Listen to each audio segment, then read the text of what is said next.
And I'm Chris Costa. Today, the Maine Centers for Disease Control and Prevention gave an update on where our state stands. Let's run down 3 things you need to know tonight. First, more people are getting tested for the virus. This is important because it gives us a fuller and clearer picture of the spread of COVID-19 in Maine as close to in real time as possible. Northern Light Health says they are processing more than 1,400 tests a day, which Dr. James Jarvis says is near their record high. Statewide, Maine CDC Director Dr. Nirav Shah says testing has gone up almost 20% and that the PCR positivity rate has gone down to 4.6% from more than 6% 2 weeks ago.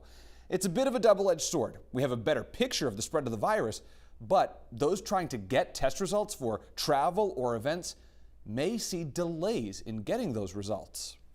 Unfortunately, due to the rapid spread of COVID-19 and the Delta variant, our demand is very, very high and continues to be high. Rest assured, we recognize fully that testing is a challenge.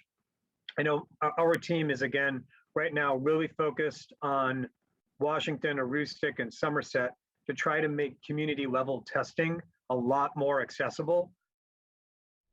Dr. Shah also addressed a question about vaccinated people spreading COVID-19. The problem here is the Delta variant. Yes, even vaccinated people can carry the virus in their nose and mouth because the Delta variant replicates so ferociously. Some people are asking why a vaccinated person is not also required to provide a negative test result too when trying to get into a place like a music or sports venue. Here's what Dr. Shah had to say.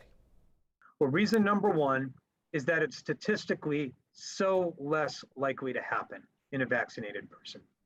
The second reason is that the likelihood that that degree of virus exists in enough concentration in a vaccinated person is exceedingly, exceedingly rare. It's not zero, but it occurs so rarely as to not really make that frequent testing needed for vaccinated folks.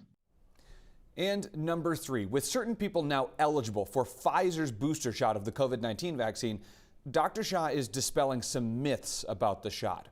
Only certain people, mostly seniors, are currently eligible to get a Pfizer booster. There is not enough data yet to know if mixing and matching Moderna or J&J with a Pfizer booster is safe or effective. Also, he says just because you're eligible for a booster does not mean that the shot you got was ineffective. That being said, although the vaccines remain effective, because we know the passage of time plus the Delta variant may impact for some categories of folks the overall effectiveness, boosters are being recommended. Dr. Shah says the shots are still effective against the worst that COVID can throw at you, like hospitalization and death. He advises people to get their flu shots at the same time as their boosters. And those are the 3 things you need to know.